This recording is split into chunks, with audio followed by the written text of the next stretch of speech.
Hello, hello, hello, hello. Welcome to another Clapingo Live. I hope all of you are doing very, very well. My name is Keesha. For those of you who may not know me, I hope all of you are doing really, really well. Okay, so we're just going to give it a couple of minutes before we get right into our topic for today.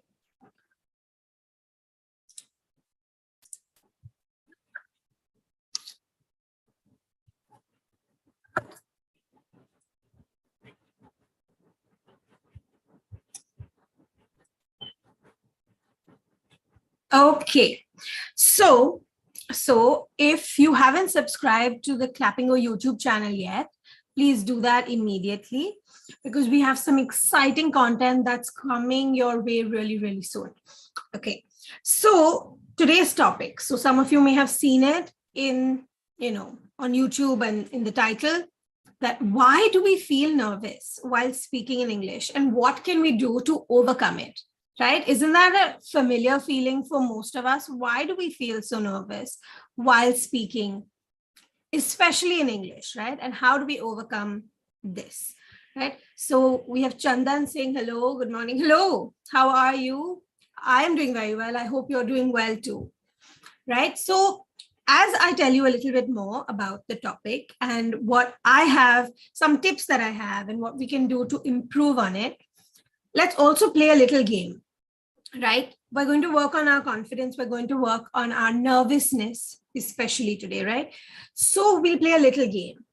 Every time you hear a word that I use, right, that's new or you haven't heard it before, right? You're going to tell me in the chat that this is a new word. And then you're going to find a way to use it in a sentence today, right? So you can post it in the chat. You can do it however you like. You can say it aloud to somebody, but you're going to find a way to use that word today.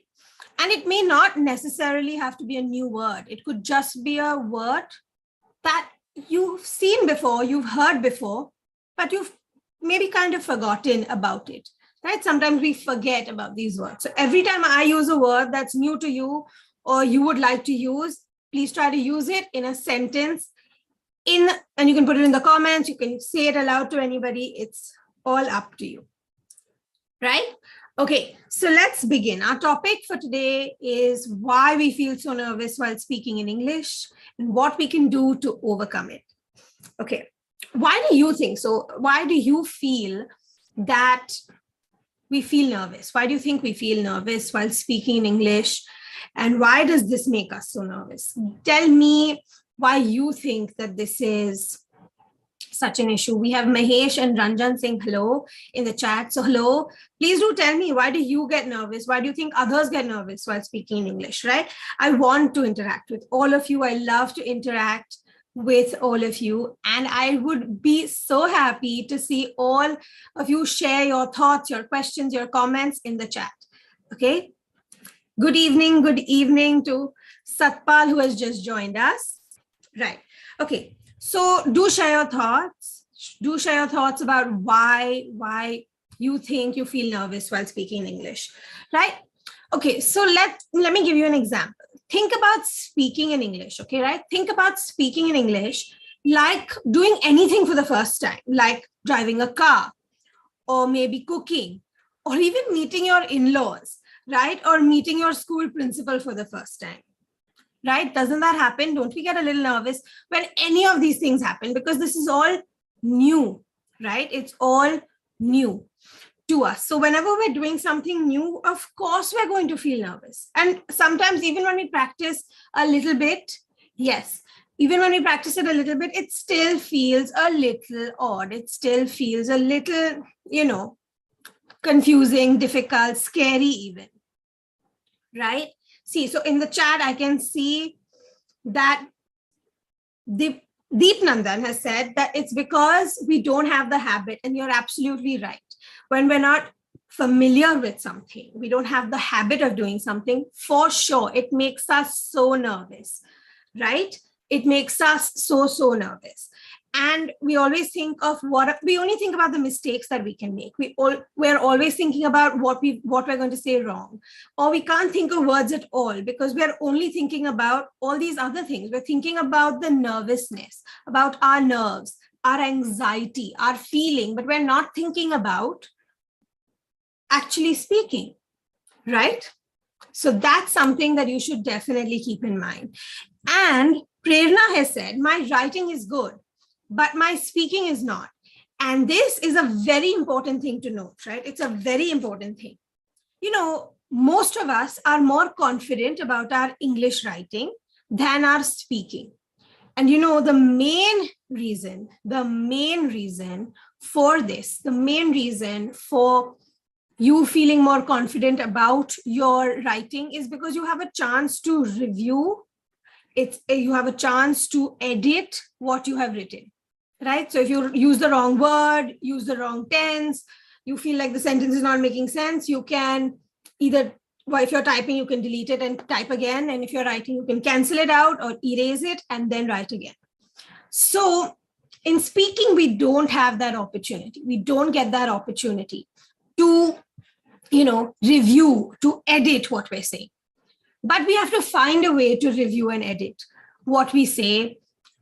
It's a practice. It may not correct it at that time. You may not say it correctly that time, but you will definitely get it right the next time. If you think about what you said, sit to review and edit what you have already said so that next time you can do it right. Okay, so now we're going to explore some of the top reasons why we feel nervous, right? So one is definitely underconfidence. And this is the most dangerous, right? It is the most dangerous reason of feeling nervous. It's the most dangerous one, right? You think, you know, you doubt yourself. You're not sure about what you're saying. You feel like you don't know enough. Then you compare yourself with others. Doesn't this happen to all of us? Don't we all do this? And then you judge yourself not by what you know. You judge yourself by what you don't know. Say, I don't know this. I don't know this grammar concept. I don't know these vocabulary words. I don't know this style of speaking. I don't know this. I don't know this. I don't know that. And you judge yourself more by what you don't know versus what you know. And the only way to overcome this is a shift in mindset. It's a shift in mindset because you can learn a lot. But if you don't think you know it, right? If you're going to doubt yourself, you feel like you don't have any faith in yourself, there's no point. There's no point of knowing all those things if you just keep doubting yourself, right? And more often than not, you actually know so much more than you think you know. So much more. You may feel like you don't know these things or you don't understand these things or you're not good at some things, but that is just your own perception. You actually know much more. And if you're going to think about all the negative aspects and focus on all the negative aspects, right, you're going to make more mistakes. So this is a common thing. And I read this and I've seen this in a couple of videos also. You know, airline pilots, right? Airline pilots, what happens with them is that it's a common thing.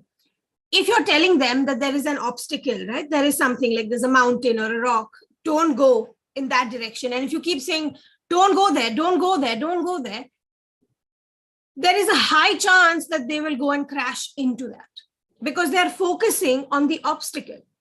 But if you tell them, okay, land on that strip, land there, land there, land there, then their focus is on that strip, that their focus is completely on where you need to go. So instead of focusing on what you don't need to do or what is wrong or what is negative, always try to focus on what is positive and what you should be doing, right?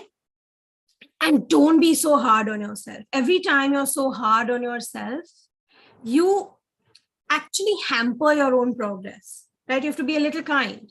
If you're very hard on yourself, you won't even understand what you have learned. So don't be so hard on yourself and give it a try. Test yourself. If you don't believe you know, test yourself wherever, however possible. Keep testing yourself. Record yourself. Watch yourself speak. Take tests online. Do anything, right? And that will help you understand that, okay, wait, I know much more than I thought I knew, right? Okay, maybe some tests you might not do well. Maybe some tests don't have the correct answers on them. That's fine. At least you'll know where you stand in one way or another, right? So I'm just going to look at a few comments here before we go to the next reason that we feel very nervous. Pradeep has said, hi, it's good to see you too after a very long time. And more often than not, yes, I did use that expression. More often than not means it happens more than it does not happen, right? So more often than not, I take a shower before going to bed. So that's one way of saying it, right? More often than not. That means it happens more often than it does not happen. It's exactly, very literally what it means, right? Swati has said hi to us. Hi, Swati. Nice to see you here.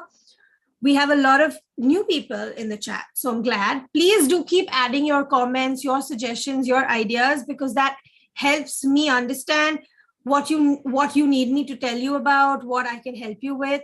So yes, okay, you've asked me a question, so I will get there. I'm afraid of. So I'm afraid of is, how do you use the phrase I am afraid of, or is afraid of, or am afraid of? It basically is something you are scared of, something that is, that worries you, or you fear in any way. So you can say, I am afraid of swimming. I am afraid of heights. I am afraid of animals. I'm afraid of cats. So you can say, I am afraid of this, or I am scared of.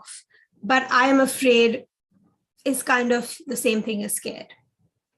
Right? Scared sounds a little better, sounds a little more fluent. So that's why we use scared, but afraid means a similar thing, right?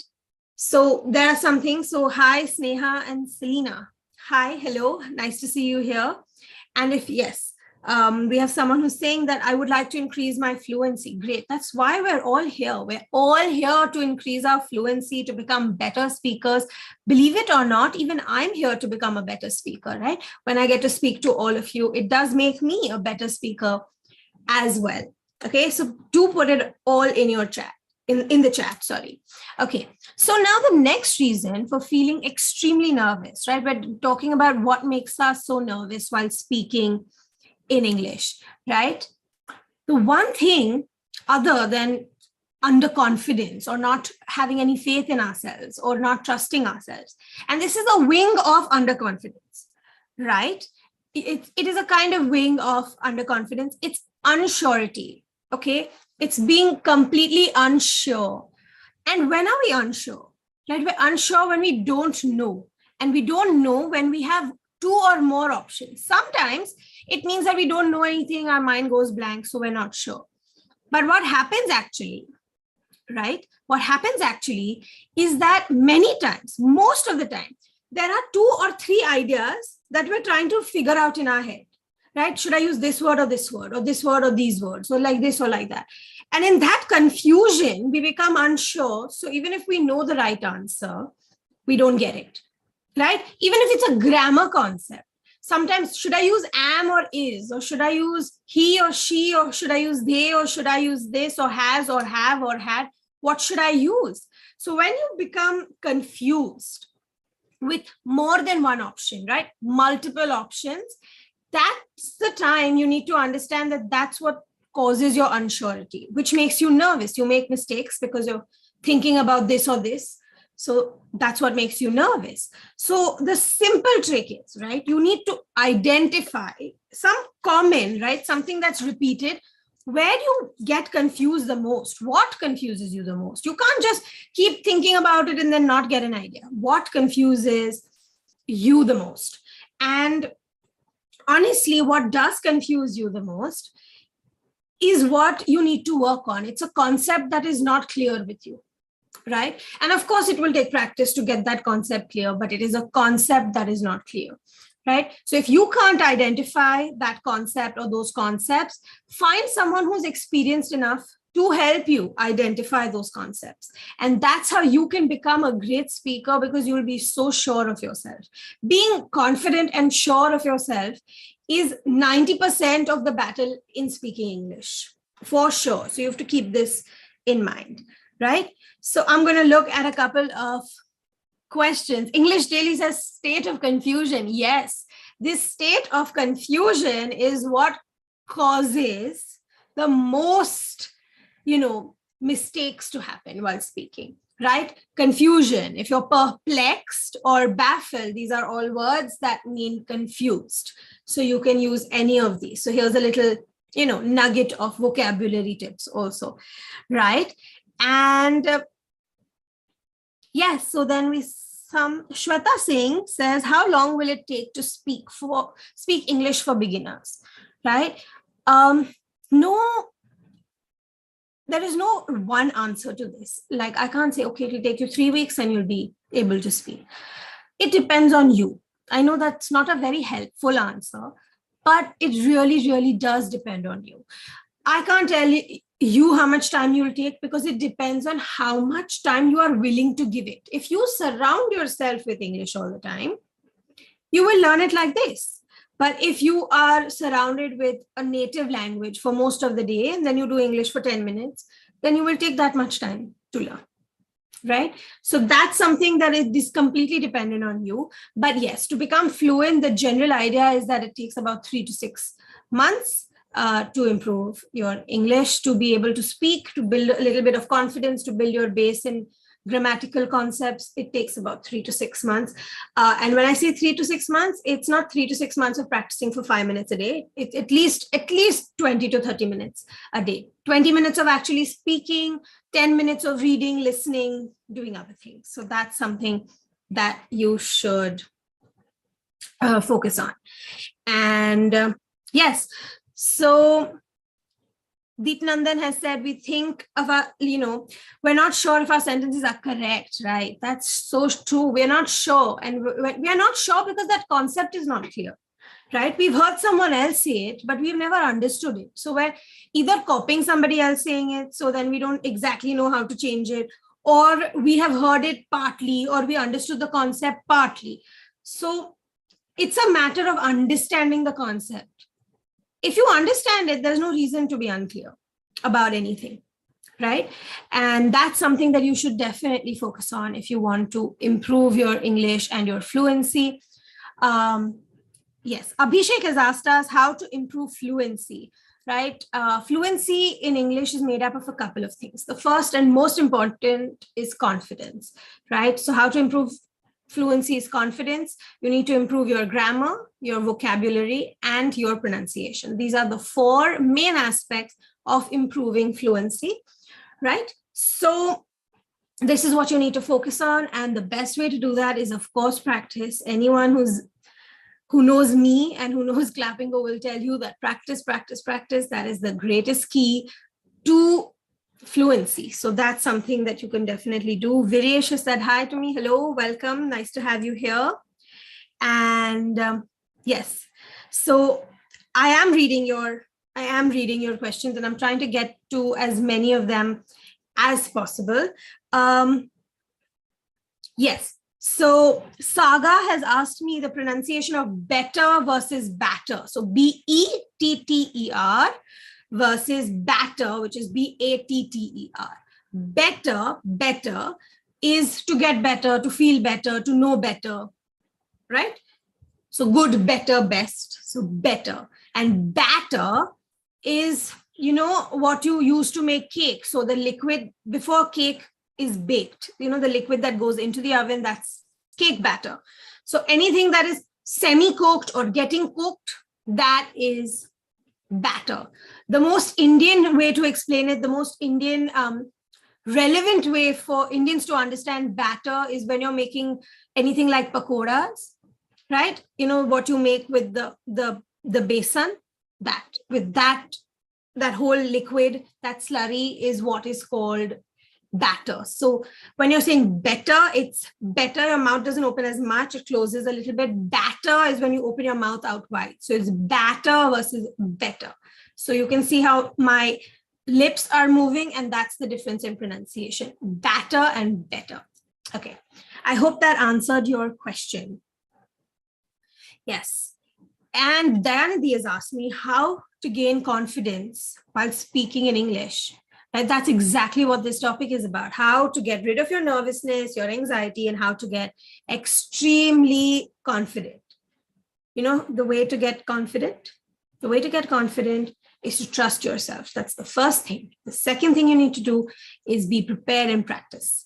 So that's something that you do have to keep in mind when you want to improve, right? Especially if you want to improve your confidence. So like I said, English fluency is mostly made up of confidence, and the next three, which are almost equally important, it depends on what the sentence is.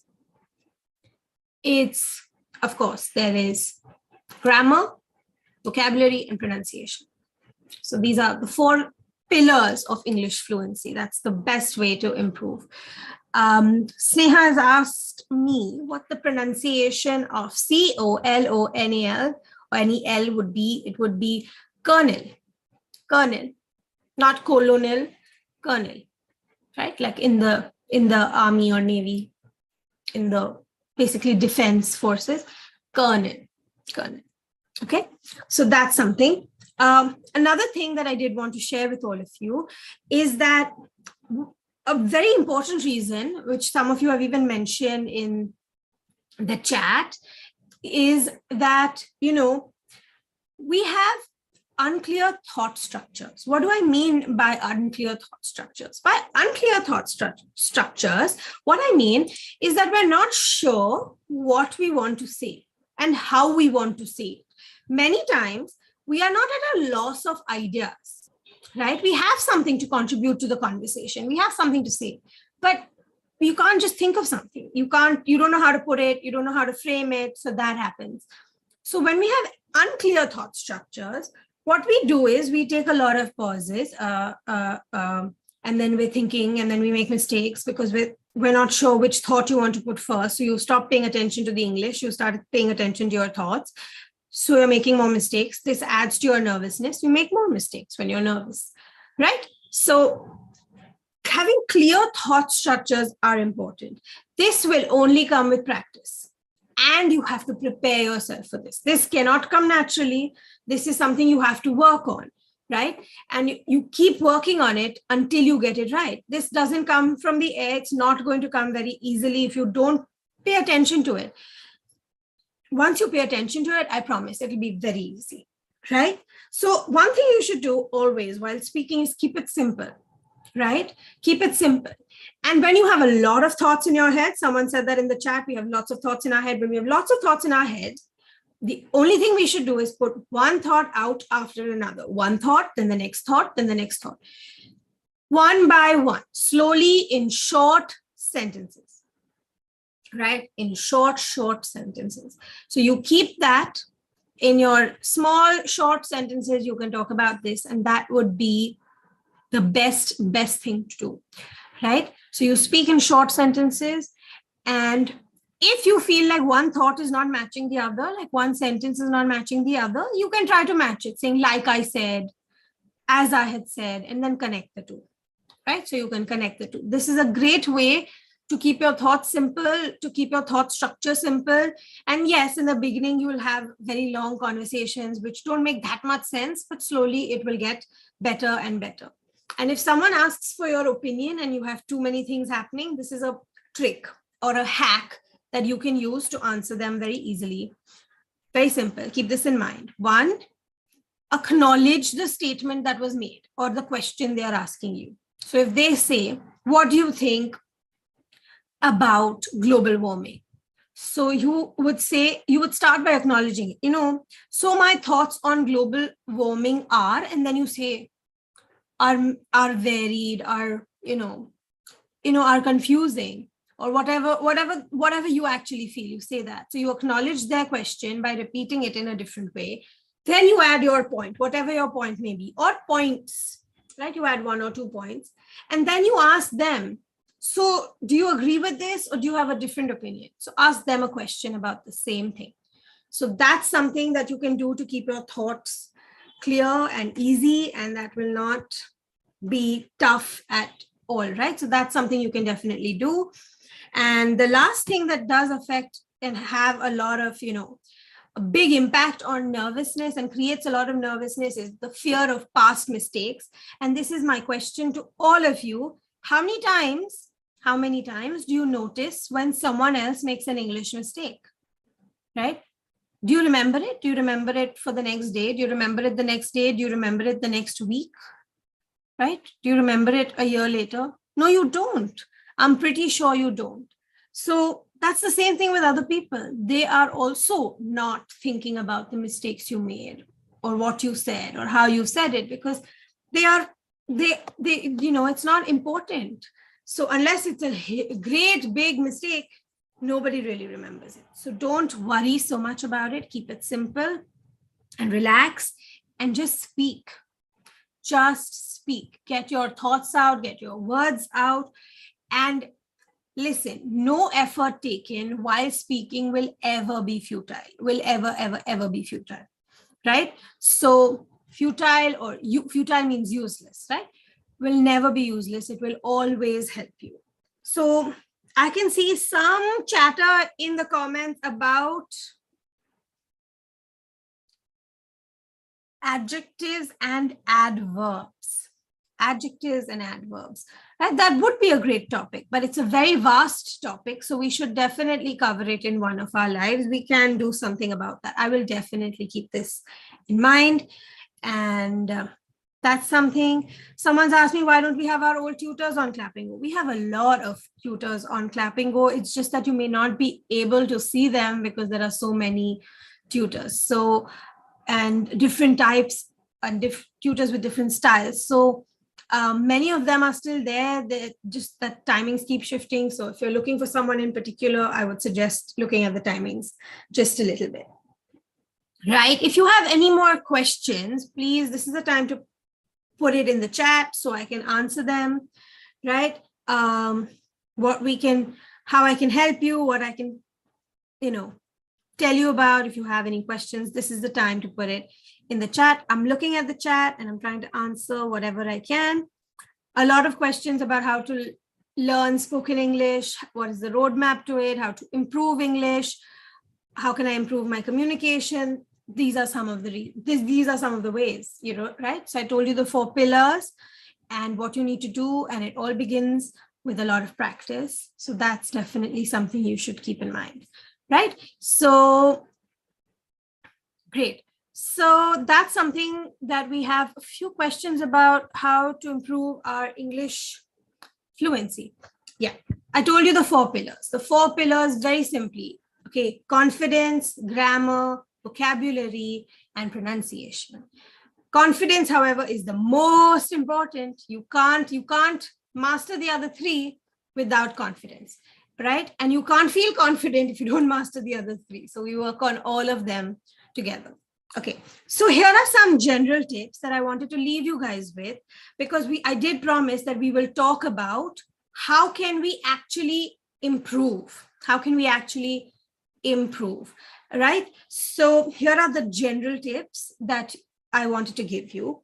One, and I can't believe I'm giving this as a tip, but trust me, I think this is one that most of us need to remember. Don't forget to breathe like this. Don't forget to breathe. We often get so nervous that we are hardly breathing. When you breathe, your mind gets a chance to think, you get a chance to think. So keep breathing. It helps you stay calm, right? So don't forget to breathe, right? And take your pauses. They are super important, right? And I'm not saying long pauses, take short pauses between sentences before you start a new sentence, right? Justifiable pauses. So they don't sound odd. It doesn't make it sound like you don't know, but at least it gives you a chance to think, right? And the point of speaking is communicating. It is not to speak fast, right? We're not supposed to speak fast. So keep it slow and keep it short, right? And then you take your pauses. Okay. And one thing which is very important, which is very key, is that we are not preparing ourselves for the actual conversations we need to have. We are never preparing ourselves for that. What we're doing is, we see something, how to talk in a restaurant, how to speak at this place, what should I say in this situation? And those are situations that we don't usually face. So instead of focusing on those type of conversations, right, focus on conversations that you will actually have, right? Many of our restaurants in India, for example, they don't speak to you in English. Some do, some don't. So that's not an English conversation you would have. But when you go to the bank, maybe you would speak in English. When you're at the airport, you might speak in English. When you're speaking to, colleagues at work, you would speak in English. When you're in college or school, you would speak in English. So these are the conversations you need to practice, not just any conversation that seems interesting or exciting. Make it practical. Always understand what is practical to you, right? And I cannot stress on this enough. I cannot stress on it enough, is that without practice, it is very difficult to achieve fluency in English, confidence in English, good grammar in English, any of these things. So it is all about practice. So keep practicing, not just your spoken English, even your listening, your reading, all of that is important. And with reading, I can see some requests for book recommendations, right? So my book recommendations for all beginners has always been and will always be any Sudha Murthy book. Okay, Sudha Murthy is a great Indian author. She is so good at what she's saying. She writes in a very simple storytelling format. It's very easy to understand her. She doesn't have very complex, sentences. She has very nice complex emotions, but she has very nice sentences that are easy to understand. They're short stories. All of them can be read very quickly so you can understand it. They're in an Indian context, so that might help many of you understand it even better. So any Sudha Murthy book, there's no one book that I would recommend over the other. The Day I Spilt Milk, all of those things. So, all those books are great. So just, it depends on what you're feeling like reading. So Sudha Murthy will always be my best suggestion. She does throw in some nice words of vocabulary that are a little more fancy, or you could say advanced, which also helps us improve our vocabulary. So yeah, so that's something. Sudha Murthy is a great author to start with. Ruskin Bond is also a great Indian author to start with if you're trying to learn and improve your English. And even if you are in your intermediate stage, it is still a great way to learn and improve English. And, while we're on this journey, don't aim for perfection, right? The things you should aim for are capability, right? Calmness, comfortability. Like, you should be very calm, comfortable. You should know what you're talking about and not feel nervous. So don't aim for perfection. It will make you make mistakes, right? Aim for these things that will help you. Aim for competence, coherence, ability to communicate. These are good things to focus on instead of perfection, for sure, right? So these were my tips that I had to share with you. And just to let you know that we all get nervous. I get nervous too. Honestly, I'm not just saying that because that's something you say. I also get nervous. I get nervous when I have to, go live and speak to all of you. I don't want to say the wrong things. I don't want to, I don't want to say something that doesn't make sense. I want to deliver the right content. So of course, I also get nervous, but that doesn't mean I don't do it. So do it anyway. Do it anyway. Consistency is key. That's another thing you should definitely aim for. So thankful for all of you to spend this time with me, learning with me. I hope this was helpful. I really do. If you aren't doing this already, do subscribe to our channel. We do this very often. We have a lot to share with you. If you aren't following us on Instagram, please go do that as well. We have a lot of, value that we want to give to you. So we can do that on our Instagram. We also try to have some interactions with you on our Instagram page. So you should definitely head over to these two places to get the maximum benefit from Clapingo. And I hope this was helpful. And I'm going to leave you with a quote, as I always do when I have one of these lives. And today we're going to talk a little bit about nervousness, right? We spoke a little bit about nervousness.